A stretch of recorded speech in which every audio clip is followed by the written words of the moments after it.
Voilà les amis, on est parti pour les personnes qui ont choisi le tirage de la foi, la carte, pardon. Donc c'est le tirage pour cette carte, pour les personnes qui ont choisi la foi. Alors je vais utiliser le tarot, l'oracle des chemins de Qumran. C'est un oracle qui m'a beaucoup aidé moi à me libérer quand je me sentais bloquée dans certaines situations. Et donc il va y avoir 3 phases, une phase question, une phase obstacle, une phase ressources. Donc je vais avec vous chercher la première question que vous pose cet oracle pour la libération de ce que vous avez envie de vous débarrasser en fait pour cette pleine lune du 9 octobre.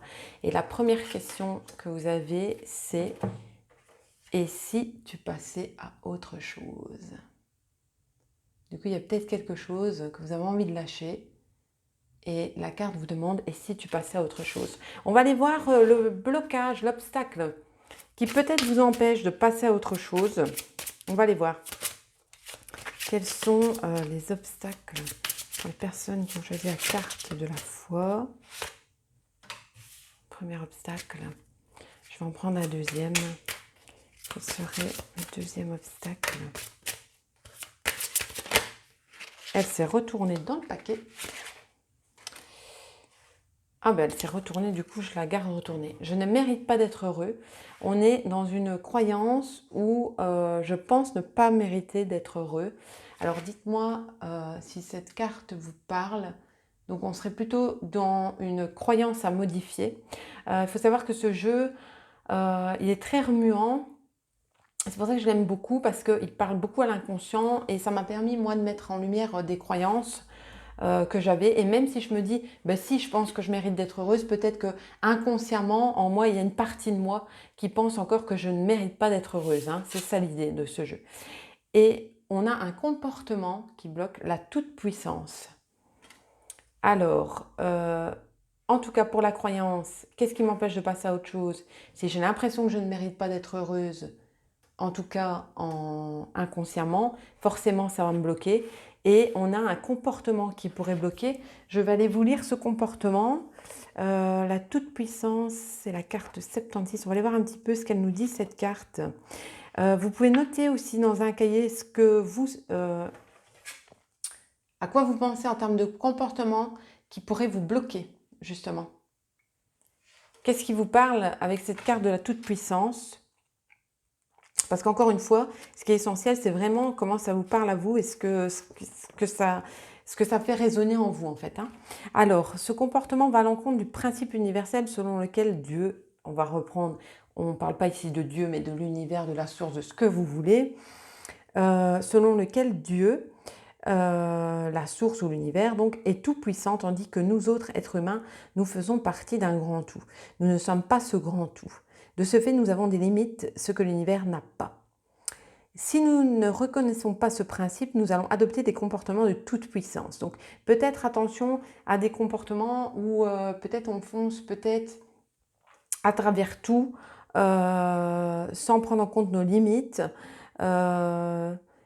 En gros, de ne pas se penser, ben voilà, ouais, tout puissant. C'est ça que cette carte, elle veut dire. C'est par exemple le cas des personnes qui ont la volonté systématique de vouloir aider l'autre, intervenir dans ses problèmes. Donc, on est aussi dans... Ça me fait penser dans le triangle de Karpman, à la position du sauveur, en fait. Je me mets en position de sauveur et peut-être que je vais sauver les autres. Et c'est un comportement que vous pouvez avoir, même si, au final, les autres ne vous ont rien demandé. Donc... dites-moi si ça vous parle hein, en commentaire, si vous avez parfois ce comportement où vous avez envie d'intervenir dans les problèmes et de donner des conseils, bien que la personne ne vous ait rien demandé. Un tel comportement voilà, de sauveteur cache souvent la croyance selon laquelle l'autre ne peut pas s'en sortir sans notre aide. Hein.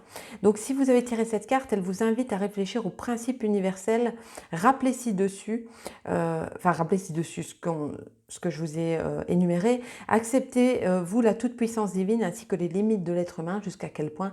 Prenez conscience de vos comportements de toute puissance, essayez de les nommer et décidez ensuite d'accepter vos limites ainsi que celles des autres, d'accepter le monde tel qu'il est à chaque instant car tout est parfait et que peut-être cette personne, effectivement, dans le fait de ne pas lui apporter notre aide, parfois elle a des choses à apprendre par elle-même en fait. Et puis si elle n'a rien demandé, c'est un peu ça aussi que ça veut dire. Alors, je vais vous chercher une carte ressources. Qu'est-ce qui pourra vous aider à avancer par rapport à peut-être ce comportement pour cette pleine lune du 9. Oups, elle a sauté.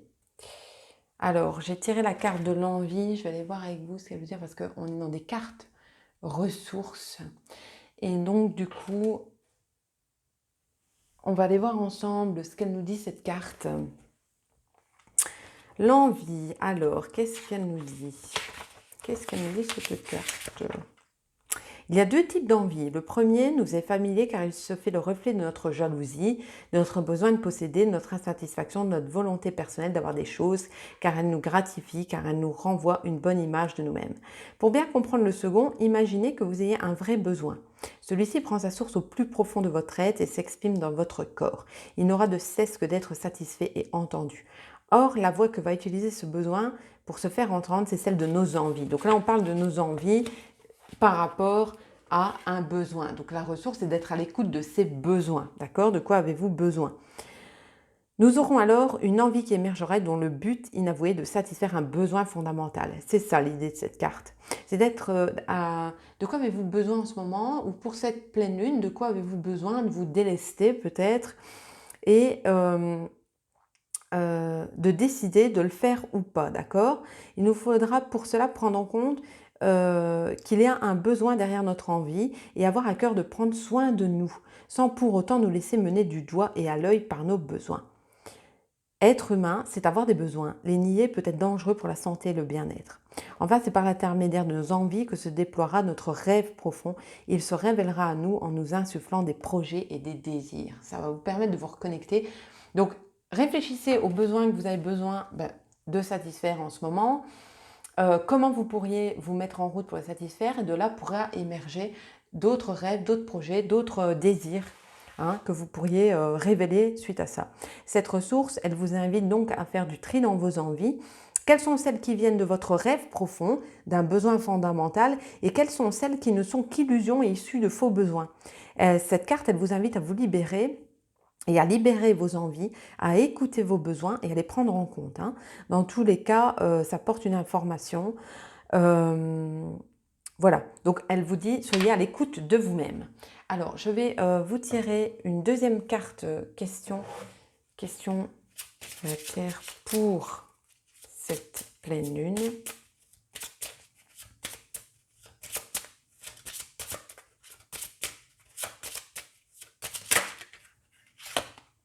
De quoi dois-je faire le deuil? En gros, pour cette pleine lune, c'est à quoi vous dites oui, à quoi vous dites non, quoi. Qu'est-ce qui est amené à partir pour cette pleine lune? Alors, quels sont les obstacles que vous pouvez rencontrer en lien avec cette question? C'est ce que je vais chercher, comme tout à l'heure. Je trouve que c'est un jeu très, enfin pour moi en tout cas, il est très parlant. De quoi dois-je faire le deuil? On va aller voir un peu. Alors, quels seraient les obstacles qui empêcheraient les personnes qui regardent ce tirage de pouvoir dire non à peut-être une part d'eux-mêmes? Qu'est-ce qui bloque là? Ok, elle sort. On a un comportement, on a la fuite. Du coup, est-ce que vous avez tendance en comportement à prendre la fuite? Je vous la montre après. Et ce serait quoi le deuxième obstacle? Est-ce que vous avez tendance... Oh, elle saute, elle n'est pas sortie. Du coup, ça demanderait peut-être justement de faire face. Comment vous allez faire face? On ira chercher après. Une ressource également pour ces questions. Alors, nouvelle carte. Ok, elle s'est retournée. La passivité. Ok, on est dans la fuite et la passivité et on est dans des comportements. Ok, donc du coup, est-ce que je suis prêt à faire le deuil de quelque chose, de ce que je vais laisser pour cette pleine lune du 9? Et en comportement, est-ce que vous avez tendance à avoir des comportements de fuite et de passivité, à laisser aller, à ne rien faire? Je vous montre la carte parce que je les trouve très belles. La fuite ici. Et vous avez ici en deuxième obstacle qui pourrait vous empêcher de laisser aller quelque chose qui ne vous convient plus. Je ne sais pas si vous savez lire comportement. Oui. La passivité. Je vais vous lire un petit peu peut-être. Alors, la fuite, qu'est-ce qu'elle nous dit? Même si c'est très parlant, je vais quand même regarder un petit peu. Alors, cette carte, elle vous invite à identifier ce que vous fouillez. Donc, c'est le moment. Les pleines lunes, c'est des moments d'introspection. Du coup, cette carte, elle vous invite donc à identifier ce que vous fouillez, en lien bien sûr avec l'intention que vous avez posée pour cette pleine lune, hein, parce que c'est à voir quelle est votre intention à vous pour cette pleine lune, de quoi voulez-vous libérer, qu'est-ce que vous voulez laisser, hein, et donc à voir comment vous pourriez agir différemment afin d'éviter cette situation face à laquelle vous vous sentez impuissant. Et là, on est aussi dans la passivité pour moi. Pour que pas que ça se reproduise dans quelques temps. La fuite ne résoudra en effet pas le problème qu'il aura déclenché. Pour ce qui est de la passivité, qu'est-ce qu'elle nous dit? Elle demande d'observer la passivité dans vos comportements face à des événements. Encore une fois, moi je vais le dire, je suis accompagnante de personnes sur l'estime de soi, tout ça. Enfin, je fais des accompagnements individuels en PNL. Et en PNL, on dit, vous pouvez observer vos comportements et c'est OK en fait. Hein. Zéro culpabilité par rapport à ça parce que ce sont des comportements inconscients. Parfois, on n'en a pas conscience. Mais le fait ici de pouvoir les noter dans un cahier et d'observer avec du recul, je vous invite à vous observer comme si vous vous observez à travers une télé, un écran. Ça vous permettra de ne pas ressentir l'émotionnel, quoi, de ne pas le vivre. Ah oui, par moment, j'ai de la passivité dans ces situations-là, d'aller les identifier et de vous dire, ben, c'est OK en fait. Ça m'arrive, j'en prends conscience aujourd'hui, je vais pouvoir en faire quelque chose. Hein. Et donc, décidez de reprendre votre pouvoir créateur afin d'assumer les responsabilités qui vous incombent et d'effectivement laisser le reste à l'univers.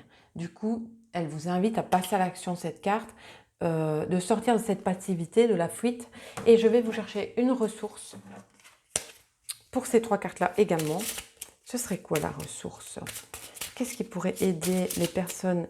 J'ai ces deux cartes-là. J'avais laissé. Qu'est-ce qui pourrait aider les personnes qui regardent ce tirage, justement, à repasser à l'action et finalement à faire face et à laisser aller ce qu'ils doivent aller pour cette pleine lune du 9? Ce serait quoi la ressource? Alors, elle va vous sortir. Ce serait quoi la ressource?